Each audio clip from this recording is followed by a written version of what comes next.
Welcome back. You are listening to the home of forbidden romances. Prepare yourself, because tonight's story will leave you breathless. The blade didn't just touch my skin. It kissed the pulse of my throat with the cold, intimate promise of death. I didn't scream. I didn't flinch. In fact, as the steel bit into the tender flesh of my neck, drawing a single, solitary bead of crimson, I did the one thing the script explicitly forbade. I laughed. It was a dry, broken sound, scraping against the silence of the bedchamber like dragged chains. "Do it," I whispered, my eyes locking onto the storm-gray irises of the man looming over me. "But know that if you spill my blood tonight, Alaric, you will never find the antidote." The man froze. Duke Alaric Thorne, the butcher of the northern wastes, the male lead of this godforsaken novel, and the man destined to decapitate me in Chapter 3, hesitated. Just 3 hours ago, I was a senior editor at a publishing house in London, tearing apart a manuscript for its lackluster villains. Now, I was Julian Vane, the screeching, incompetent, cannon fodder half-brother of the heroine, stuck in a world of ink and blood. And currently, I was pinned to a 4-poster bed by a man whose thighs were hard as marble and whose hatred for me was hot enough to scorch the silk sheets beneath us. "You are bluffing," Alaric growled, his voice a low rumble that vibrated through my chest. His grip on the claymore tightened. "Julian the leech. Julian the fool. You don't have the intelligence to brew a cup of tea, let alone a poison complex enough to kill the emperor." The old Julian, perhaps, I managed to choke out, fighting the urge to tremble. The body I inhabited wanted to cower. It was muscle memory, the phantom reflex of a coward. But my mind was sharp, honed by years of analyzing plot holes. But people change when they see the guillotine waiting, Your Grace. The poison in the Emperor's wine isn't nightshade. It's widow's tears. Colorless, odorless, and only solvable by someone who knows the blooming cycle of the blue moon orchid. I tapped my temple with a trembling finger, careful not to graze the sword. "The knowledge is in here. Kill me, and the Emperor dies at sunrise. And you, his sworn protector, will follow him to the grave for your failure." The silence that followed was heavy, suffocating. It smelled of ozone and expensive cologne. Alaric slowly, agonizingly, pulled the blade back. He didn't sheath it.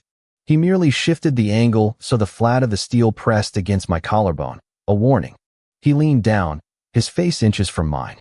I could see the faint scar running through his left eyebrow, a detail the author had spent 2 paragraphs describing as rugged perfection. Up close, it just looked painful. "You have 5 minutes, Alaric murmured, his breath ghosting over my lips. "Convince me not to gut you right here and paint the walls with your worthless blood." The transition into the body of Julian Vane had been violent. One moment I was crossing a rainy street, the headlights of a truck blinding me. The next, I was convulsing on a Persian rug, memories that weren't mine flooding my skull. I knew the story. The Golden Lily's Ascension. It was a trashy political romance my sister had forced me to read. The villain, Julian, was a caricature, a jealous, screeching harpy who tried to poison the male lead to help his sister, the heroine, gain favor. He was supposed to die tonight, but I refused to be a footnote in someone else's love story. "Get up," Alaric commanded, stepping back and allowing me to breathe. I scrambled off the bed, smoothing the disheveled lace of my nightshirt. I caught my reflection in the vanity mirror. Pale skin, violet eyes, silver hair that fell in soft waves. Julian was beautiful, objectively speaking. It was a shame his personality had been akin to rotting garbage. "The antidote requires the root of the silver fern and the ash of a phoenix feather," I said, my voice steadying. "You have the feather in your vault. The fern grows in the greenhouse. I can brew it. But I have conditions." Alaric laughed, a harsh, barking sound. He sat on the edge of the velvet armchair, spreading his legs with an arrogance that made the room feel smaller. He looked like a predator toying with a mouse. "Conditions? You are a traitor caught in the act of assassination. Your life is forfeit. You don't get to make demands. If I wanted the Emperor dead, I wouldn't have told you about the poison," I countered, leaning against the vanity to hide the shaking of my knees. I was set up. By whom? By the person who benefits most from the Emperor's death. And it isn't me. I looked him dead in the eye. It's the person who handed me the vial, and told me it was a love potion to make you fall for me. Alaric's eyes narrowed. You expect me to believe you are that stupid? That you thought poison was an aphrodisiac? I expect you to believe that the old Julian was that stupid, I corrected softly. He was desperate for your attention, wasn't he? He would have done anything to make the cold Duke look at him, even for a second. A flicker of something unreadable passed through Alaric's gaze. Disgust? Pity? Or perhaps, for the first time, curiosity. The original Julian had been obsessed with Alaric. It was a pathetic, unrequited worship that the novel played for laughs. I am not him, I said, my voice dropping an octave, shedding the whiny cadence the original owner used. Not anymore. I woke up tonight with clarity. I want to live, Alaric. And to do that, I need to be useful to you. Alaric stood up, crossing the distance between us in 2 long strides. He grabbed my chin, his fingers rough and calloused, tilting my head back. He studied my face as if looking for cracks in a mask. Prove it, he hissed. Brew the antidote. If the Emperor lives, you move from the execution block to the dungeon. If he dies, I will peel the skin from your bones myself. The next 2 weeks were a blur of steam, herbs, and calculated survival. I was not thrown into a dungeon, surprisingly. Alaric kept me under house arrest in his estate, ostensibly to keep an eye on me, but I knew the truth. He was suspicious of the sudden shift in my personality. He was waiting for the mask to slip. I didn't let it. I utilized every scrap of knowledge I had from the book. I knew which nobles were embezzling funds. I knew where the secret armories were hidden. I knew that a drought was coming to the southern provinces. I wrote reports. I corrected ledgers. I became indispensable. And slowly, the atmosphere in the manor changed. The servants, who used to look at Julian with veiled contempt, began to watch me with confusion. Who was this man who rose at dawn, spoke politely, and worked until his fingers were stained with ink? But the real challenge was Alaric. He visited my study every evening. At first, it was to interrogate me. Then, it became a silent observation. He would sit in the corner, reading correspondence, while I worked. The tension between us shifted from murderous to something electric. It came to a head on a stormy Tuesday. I was analyzing a map of the borderlands, marking potential breach points for the upcoming barbarian invasion, a plot point from Volume 2. Why? I looked up. Alaric was standing directly behind my chair. I hadn't heard him approach. The scent of rain and leather enveloped me. Why what, Your Grace? Why help me? Alaric placed a hand on the back of my chair, leaning down. His face was in the shadows, but his eyes burned. You are a vain. Your family thrives on chaos. Your sister is currently weeping in the palace, claiming you've gone mad. Why hand me the keys to your family's destruction? Because my family sees me as a pawn, I replied honestly, turning in the chair to face him. And I am tired of being moved across the board. I want to be the player. Is that all? Alaric's voice was low, dangerous. He moved his hand from the chair to my shoulder, his thumb tracing the line of my collarbone through my shirt. You claim you aren't the Julian who was obsessed with me. Yet, everything you do, it benefits me. You save my reputation. You save my liege. You work yourself to exhaustion in my library. I told you. I want to live. Liar. He moved so fast I gasped. He gripped my waist and hoisted me up, depositing me onto the sturdy oak desk.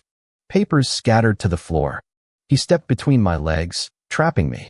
You aren't doing this for survival, Alaric murmured, his face inches from mine. You enjoy it. You enjoy the game. You enjoy this. My heart hammered against my ribs like a trapped bird. This wasn't in the book. In the book, Alaric never touched Julian with anything but violence. This was different. This was power. And if I do, I challenged, my voice barely a whisper. Is it so wrong to want to be on the winning side? With me? There is no other side worth being on. Alaric stared at me, his gaze dropping to my lips. For a terrifying, exhilarating second, I thought he would kiss me. The air was thick with unsaid things, with the heat of 2 enemies realizing they were the only equals in the room. Then, the door burst open. Your Grace. A guard stumbled in, breathless. The Western Barracks. They've been torched. Alaric pulled away, the mask of the cold Duke slamming back into place. But before he turned to leave, he grabbed my hand, bringing it to his lips.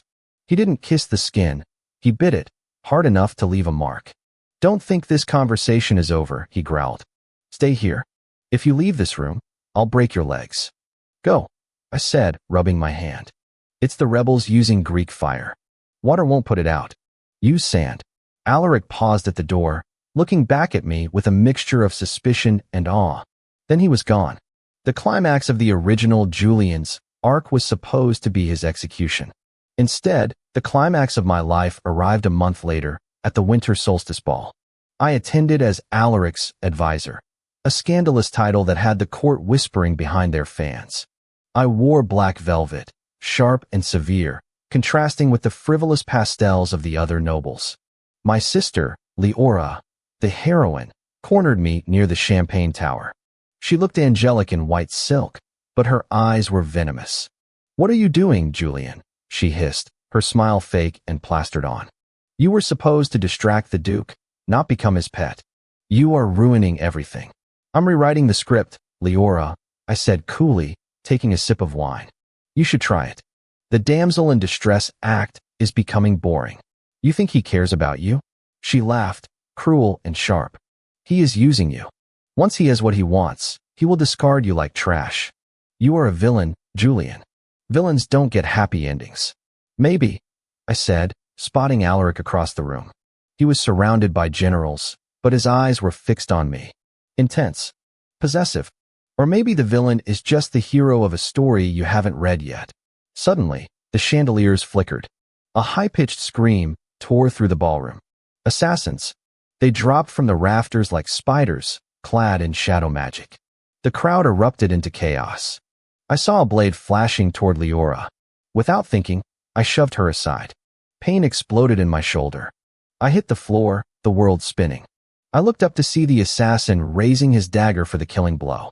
Then, a roar shook the foundations of the palace. Shadows erupted from the floor, not the assassin's magic, but something darker, ancient. Ice coated the walls instantly, shattering the windows. Alaric was there. He didn't look like a man anymore. He looked like a god of winter and death. He caught the assassin's wrist midair and snapped it like a dry twig. The sound was sickeningly loud. He decimated them. It wasn't a fight, it was a slaughter. He moved with a brutality that was terrifying to behold, tearing through the attackers until he reached me. The silence that followed was deafening. The entire court stared in horror at the Duke, who was covered in blood that wasn't his own. He fell to his knees beside me, his hands hovering over the dagger protruding from my shoulder. The cold Duke, the man who supposedly felt nothing, looked like he was breaking apart. You idiot, he rasped, his voice cracking. Why did you jump? She's the heroine. I gasped, pain radiating down my arm. She has to live. To hell with her. Alaric roared, the sound echoing off the vaulted ceiling. I don't care about her. I care about you. The confession hung in the air, heavier than the magic. I looked up at him, my vision blurring. That wasn't in the script. I burned the script, Alaric snarled. He ripped the hem of his cloak, pressing it against my wound. Stay with me, Julian. That is an order.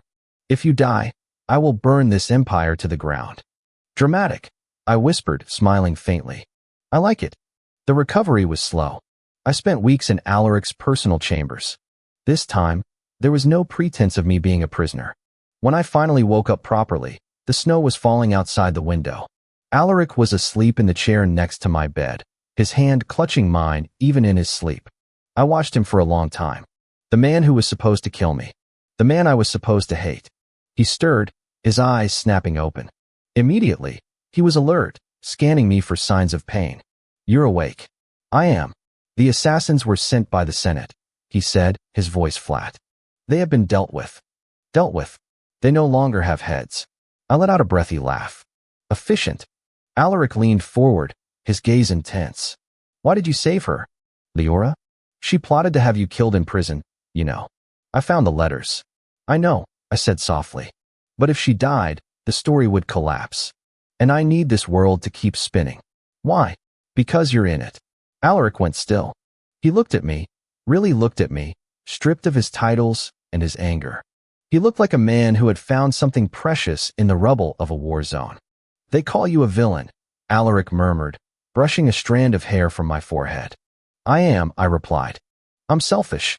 I'm manipulative. I'm arrogant. Good, Alaric said, leaning in.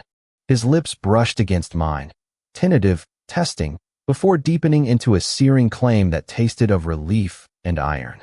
Because I have no need for a saint. I need someone who can stand in the dark with me without trembling. I wrapped my good arm around his neck, pulling him closer, deepening the kiss. The original Julian Vane was dead. The cannon fodder was gone.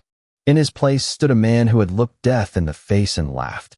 A man who had taken the monster of the north and turned him into a devotee. The story was no longer the Golden Lily's ascension. It was mine, and the villain was about to get everything he ever wanted. And that is how the fragile glass pawn checkmated the king. If you enjoyed seeing Julian bring a tyrant to his knees, destroy that like button. And tell me in the comments, would you forgive a husband who tried to kill you, even if he burned the world to save you later? I'll be reading your answers. Subscribe for the next chapter. Until then, prompt image. Prompt, masterpiece, best quality, high-res, 1.2. Korean manhwa style, semi-realistic, digital art, 2 men, BL, Yaoi, Man 1. Julian Vane, sitting on a messy oak desk, silver hair disheveled, wearing unbuttoned Victorian shirt, violet eyes looking down with a smirk, sharp jawline, alluring expression. Man 2. Duke Alaric Thorne, standing between Julian's legs, muscular build, short black hair, gray eyes intense and possessive, wearing dark military uniform with gold epaulets, hands gripping Julian's waist, looking up with obsession. Background is a dimly lit Gothic study. Rain on window, scattered papers on floor, candlelight, dramatic shadows, romantic tension, cinematic composition, intricate details.